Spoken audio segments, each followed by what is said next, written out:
Hello and welcome to the Hopecast with Rachael Flick. Rachael is a speaker, inspirational author, and an overcomer. As Rachael is walking through her own journey of grief, she's challenging others to persevere and overcome their own circumstances. Find out more at rachelflick.com. Here now is your host, Rachael Flick.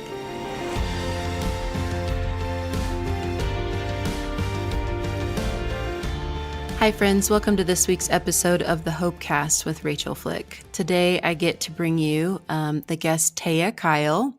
Taya is the widow of Chris Kyle, who wrote American Sniper and has had a movie made in his honor after that book and has walked the story of loss and going through that. And it's been about 12 years. And I'm so looking forward to bringing her story to you today and everything that she has done up to this point in her healing and resilience process. Taya, welcome to the Hopecast. Thank you for having me. Yeah, absolutely. Okay, so let's start and just assume that people haven't heard your story. I'm sure that you get to tell this a lot, but just kind of take us through, let's see, where do you feel like a good starting point is for you? Yeah, I guess it just depends on the topic specifically. But if it's about Chris, then we met in our 20s and we got married, engaged 6 months after we met, and married 6 months after that. And he was a brand new Navy SEAL, and so we just kind of jumped in. The war in Iraq kicked off shortly after we got married, and so we just dove right in. We have 2 kids, a boy and a girl, and just lived the military life in Coronado, California. We didn't go to any other duty stations, just there.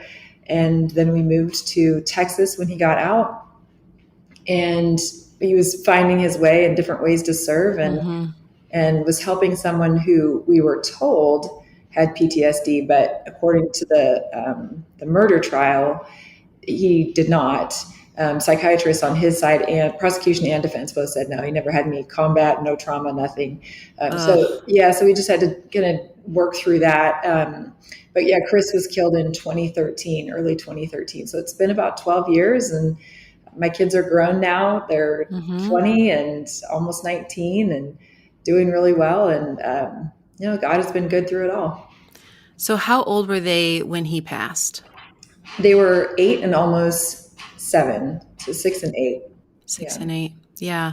The twins were 7 when Micah passed. Okay. Yeah. So very similar. Yeah. And man, there's just a lot there.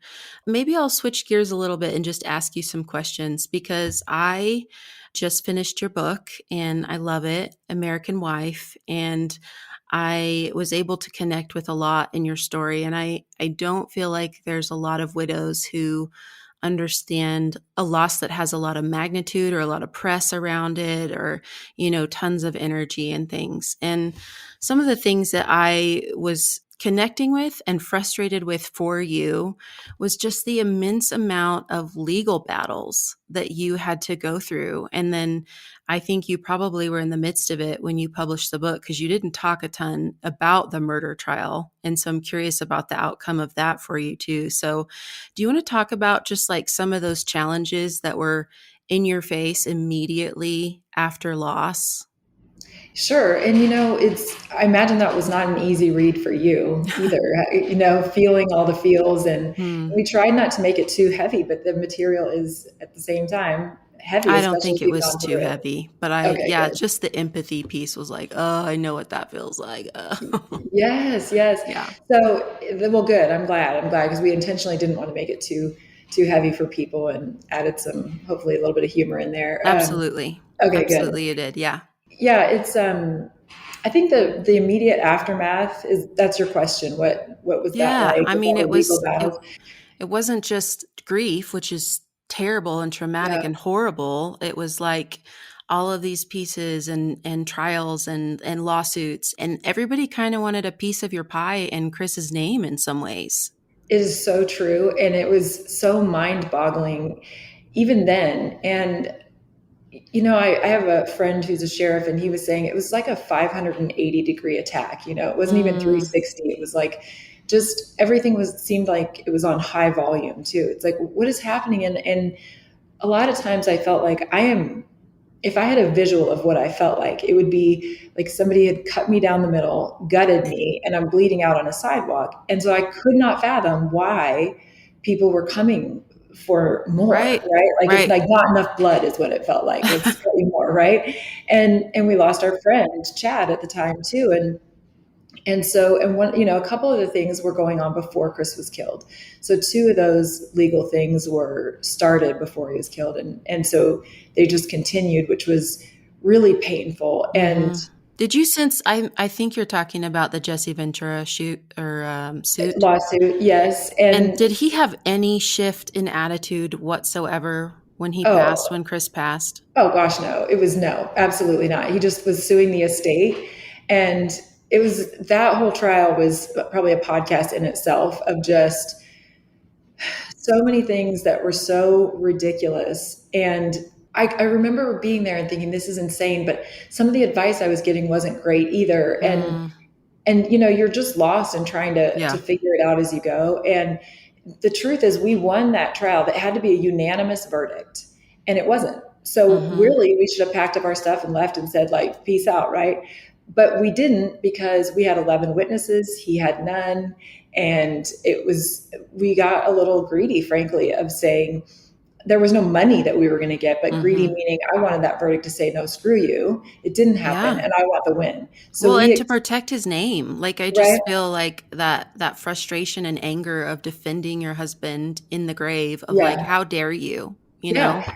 And ironically, I had no right to sue him for defamation. Like Wow. you have to defend on your deceased husband's name, but you can't prosecute or you can't pursue charges in his name, which Wow. was also like the injustice of all of this stuff, right? And so we actually decided to take a non-unanimous verdict, assuming that we had the majority, and we didn't. And I remember hearing the Holy Spirit at the time saying, that's greed, don't do it. But Hmm. I was so angry and so Hmm. convinced that we had it. And the shenanigans in the courtroom were obscene. This judge let his wife be a character witness. That should never happen. Oh, We wow. find out later the judge was in trouble for his own misconduct. So, he's not exactly top notch. Jesse approached him during the trial and said some things. And it was just like, wait, am I in another alternate reality here? This is craziness. Yeah. In the wake of all these other injustices, right? So anyway, and I'm not, I can't say that the judge was crooked. I just can say there were shenanigans. Hmm. That's was my It uneducated sounds kind of like opinion. a circus. Yeah. Well, and just so much going on. Yeah, and so we did that, and it turns out we lost, right? Well, Mm. but we won on appeal, and I think that's very important. We won on appeal. Yeah, but then So you had to go through however many more years and another trial. And right, like I was sued after Micah was died as well. And, it was terrifying, right, and to think like, will I be able to take care of the kids? Like it's against the estate, but who's the estate now? Right? yeah. Who, like, you are the estate, Yeah, you it's a know? widow and young children is really Yeah. what you're doing, right? And it's obscene. I mean, we can agree with that. And one of the Hmm. things when they interviewed the jurors afterward was that I was crying was part of why they said, maybe Chris did something wrong is because I'm crying. I'm like, no, I'm crying because my dead husband is on a video in a deposition in this crazy Unbelievable. scenario. And, my lawyers were telling me, like, don't have any reactions, just be calm. And it was very difficult because you do feel the absurdity of the things they were throwing up against the wall. One of my Yeah. Texas lawyers called the lawyer, the opposition's lawyer afterward and was like, kind of making it a little bit of a joke, like, "Oh boy, you just threw up a bunch of stuff to see what would stick," Hmm. And it was Hmm. exactly that. Again, in my uneducated opinion, so yeah, that was rough. And we had some other ones, yeah, people wanting to use his name, and then we had people that were using it that I had the right to stop, but I didn't. We Hmm. had people that have said some really crappy things and spread some really hurtful lies, and yet I guess as a public figure, you can't stop Hmm. them. right? Mm-hmm. And so, and I wasn't used to being a public figure, Yeah. so I didn't know any of that. But that's why people can lie about politicians, because you can't sue someone if you're in the public eye for defamation or slander or whatever. So then Wow. you get in the position where you think, well, so do I say the truth? Do I Mm. participate? And I know there's a quote that says, entertain a clown and you join the circus, That's right? good.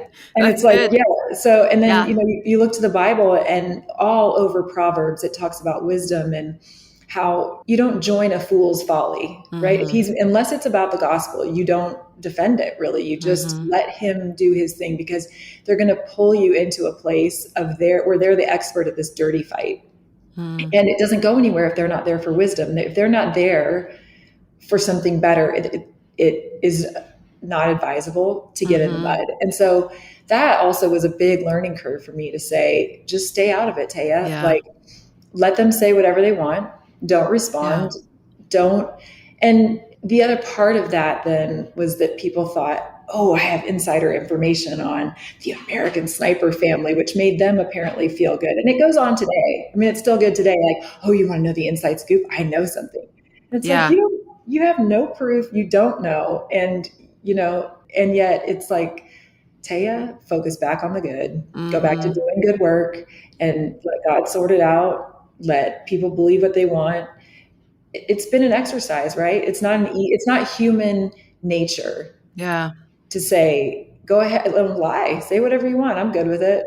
Right? Mm-mm. No, and if I am picking up on your temperament correctly from the way you told your story, like you're a fighter. Like Yes. you value justice, you value truth, like you're Yes. willing to overextend yourself, you know, for the truth to come out. And so that like is an additional, you know, just sandpaper to your soul. Yeah, Rachel, you're so observant on that, because I think that's the other thing is, you know, you're grieving and you're trying to serve and you're trying to make it through and do, like you said, the fighter in my spirit was like, I can do this. I can do this and Mm-hmm. take care of other people. And I can do these things and turn it for good and kindness and all these things. And it felt like what people were saying was the polar opposite of everything that I was striving to be when I was drowning. And I thought, man, I'm drowning and striving to be these things, and you're accusing me of the polar opposite. It was so far from the truth Yeah. that I think that was the other mind blowing thing. It wasn't like, oh, somebody thought they knew and got the story just a little wrong. Mm-hmm. Understandable, right? That's like the game of telephone. People get it a little wrong. Yeah. But it was like, no, this is an intentional, full on assault Yeah. that is immoral, completely deceptive, and frankly continues today. You know, but not, but I mean, that's the truth. Yeah. And we learn a lot, and God does use it for good, which is hard when you're in the midst of it to see. Yeah. In the piece of that, you said, you know, like Chris was already a public figure, but in his death, then you become a public figure. And I found that to be like hugely disorienting. And there's something about it too, where like I remember growing up and looking at the tabloids, you know, in the grocery store and the things that they would say and the pictures that they would distort and stuff. It's like, oh, well, whatever, you know? And like coming into this space where I'm like, no, these are real people, you know, like they have children, they go to the grocery store probably, you know, and, but why do we feel this permission or this freedom to just say such like hard, defaming things? And like you said, people want to attach themselves to your story because it gives them a sense of value and meaning because, oh, I have the inside scoop on the Kyles, you know? But what was that transition like? Because I feel like for me, it took me like a solid 2.5 years to just be like, okay, this is the level, you know, it's normal to be on camera. Okay, they're going to ask me for things. They're going to see me as an expert in line of duty stuff. You know what I mean? Like Yeah. it took me a while to get to that place where it was like remotely comfortable. Yeah. That's interesting, because I feel like there's a part of me that just never does see it, because I really loved Chris's humble spirit, and my nature is that, right? That nobody's really more important than another, which is Mm-hmm. why I can talk to people, you know, the president of the United States or somebody else. I'm not going to say I feel nothing. Of course I go, oh, this isn't sort of interesting position to be in. Mm-hmm.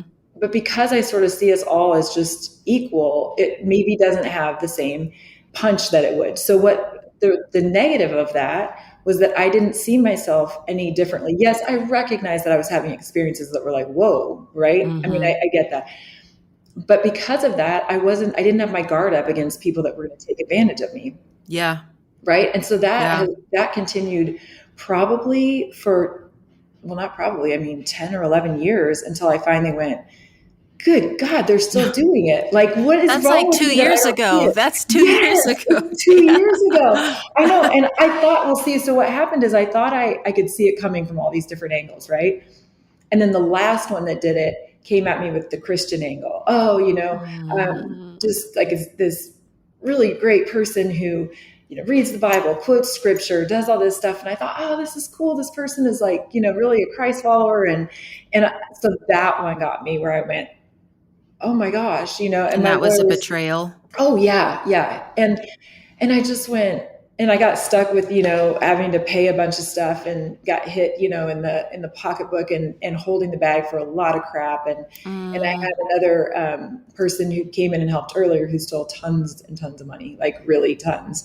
And I didn't see that coming because it was within the family. And so that's the worst. Right. And so I just got to this point where I went, okay, Taya, like, humble's one thing, but even the Bible says, be innocent as a dove and wise as a serpent. Think the way the serpent thinks. And that has been so difficult for me. And I'm getting better at it. And I feel like on the one hand, the blessing is my kids are, A, they've been hurt by every single one of them.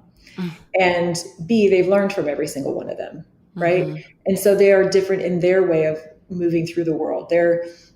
I'm confident that God uses it for good. And I also hate that they experienced it.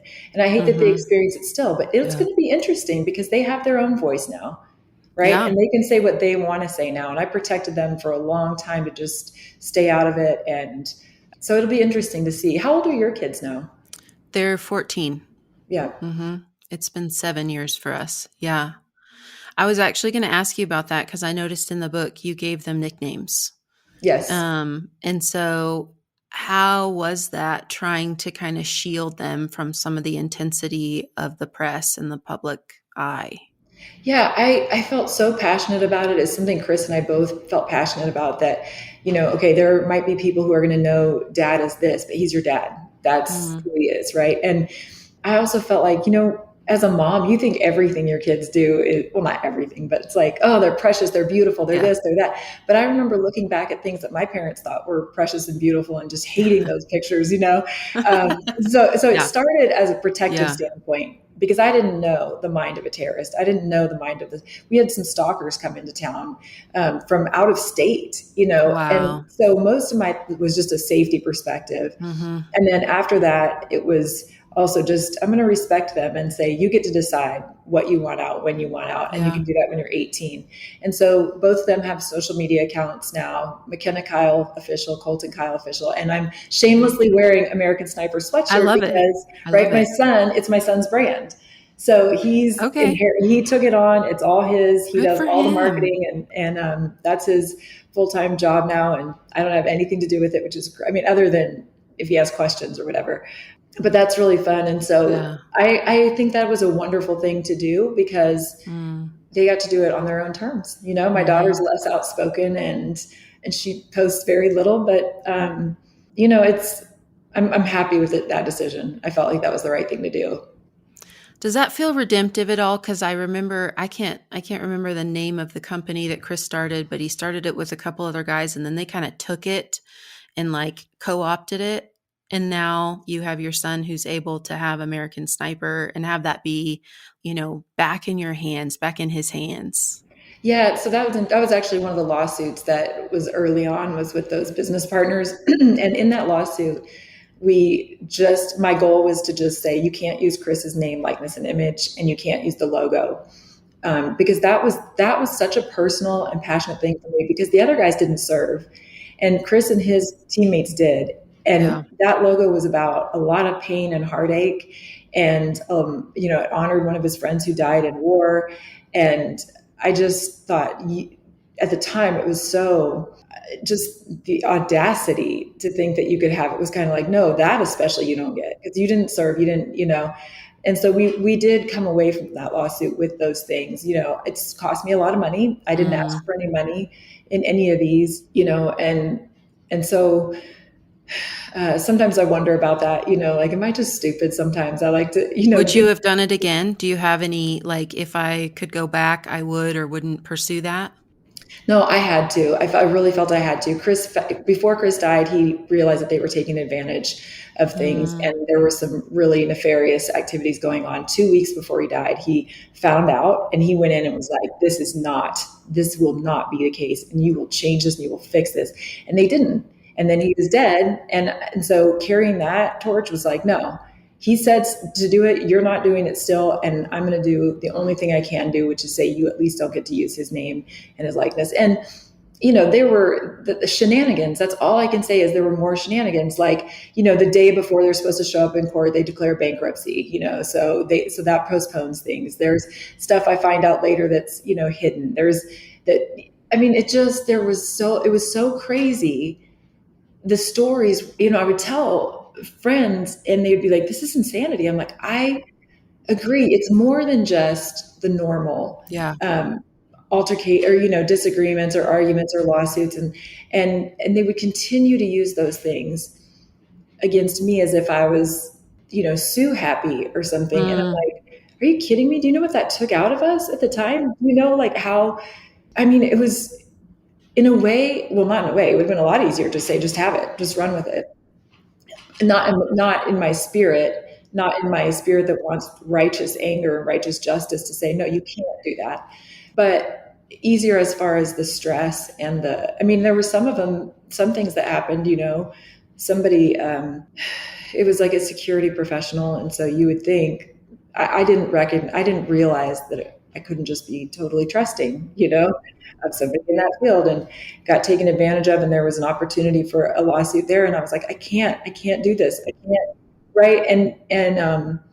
And my friends, I asked them to pray about it. And they told me the next morning, they're like, yeah, it's just not worth it. And so of course that came back a little bit to bite me later, that I didn't, crush it. And I just was like, this is exhausting. It is spirit draining, but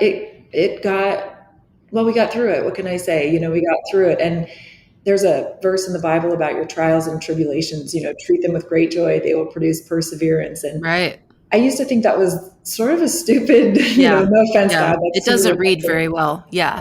At first I'm like, are you kidding me? But now, I'm so happy. But now I see it. It's like, now I feel like, let me give you this example is I used to feel like when those trials would come, I'd be on the edge of a cliff and felt like God was saying, jump and I'll be the parachute. Trust me. And it was terrifying every time to go, okay, then this is not in my power. It's yours. And I remember one time I was actually like in my closet, kind of cleaning and talking to a friend. And I just started to cry. I said, I'm tired of doing that though. Mm-hmm. I feel like God keeps asking me. I showed him I will. And he's asking me again to jump off another cliff.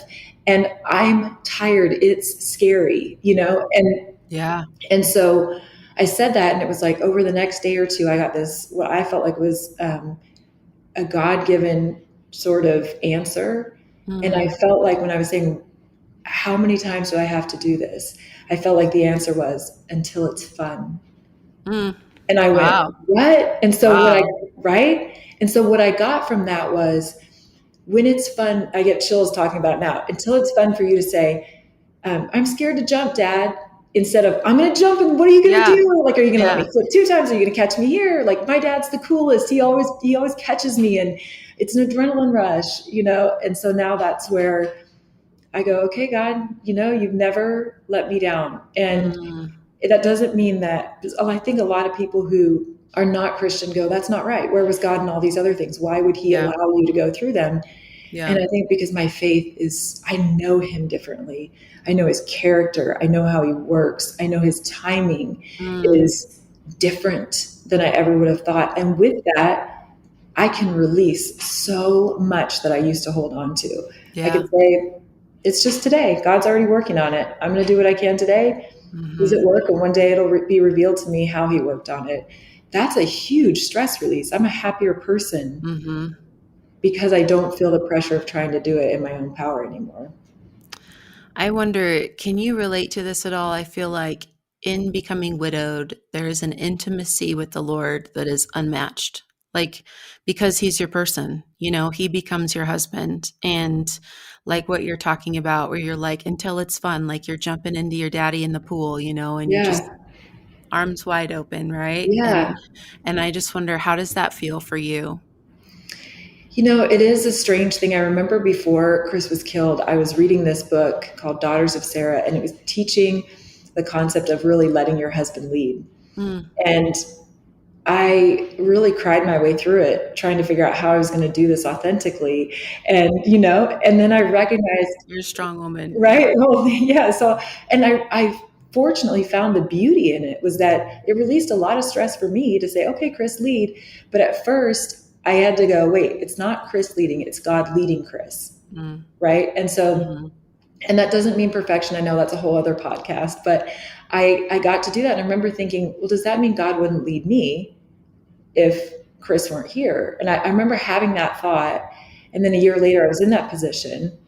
And I thought, oh gosh, he absolutely leads women. Mm-hmm. It's just that in a marriage, he knows that the peace and the respect that you can have in your marriage when you say, hey, babe, you got it. I mean, I trust you. It doesn't have to be perfect. I'm just going to trust you to lead. Let me know how I can help. And I'm here to support and encourage. And it doesn't mean that I don't have a whole lot of other activities, responsibilities, things that I do on this, And so I did find that intimacy with God, like you're saying, like, God, I need you so much. I have nothing else. And I remember slowly being stripped of other people and other things that I desperately wanted in our lives.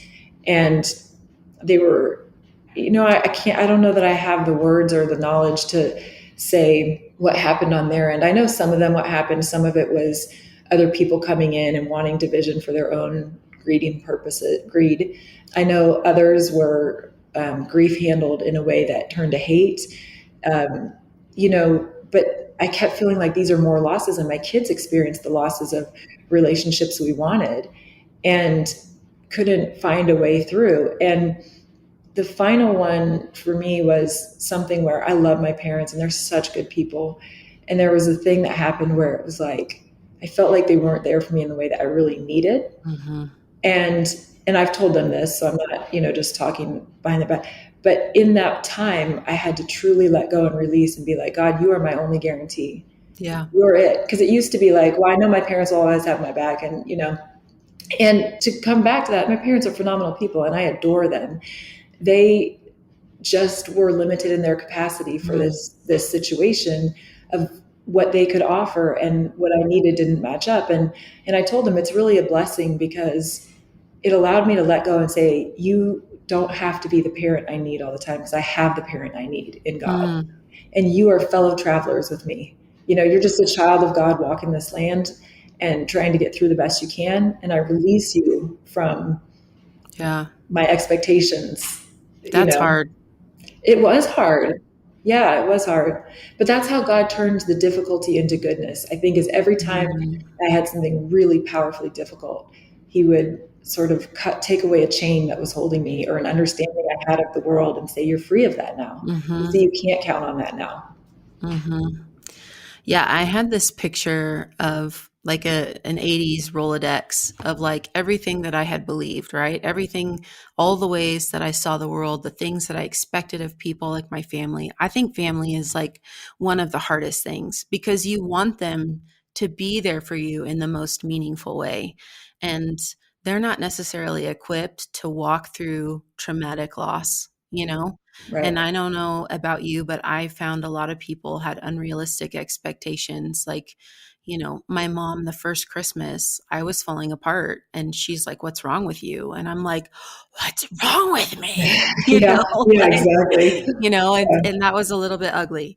And so, well, Rachel, I don't know if this will help too, but when you say that, didn't you feel like when your mom did that, it's like your wounds are so deep and you walk around feeling like you're carrying this weight. Like I remember thinking, this must be what it feels like to be an 80 or 90-year-old woman. Everything is sore, so everything heavy. is higher, right? And you feel like people it's a weird thing because you feel like surely people see that because it's such a reality for you that they can't miss it. But of course they don't see it Yeah. because it's all on the inside. Mhm. But to us, it doesn't feel like it's in the inside. It feels like it's all consuming and people would see it. So when they say, well, what's wrong with you? You're like looking at your body. You don't see me gutted? Like I'm gutted, but no, they don't see it, you know? Yeah. People are like, you're handling this so well. I think that that's hard in being like a type A, like a go-getter. Like I could pull it together in public, but at home, I'm laying on the floor in my closet, like smelling his clothes, sobbing. You know what I mean? And Yeah. you don't see that. You just see me, on the news or speaking or whatever. And Yeah. so people are like, oh, she's fine. She's good.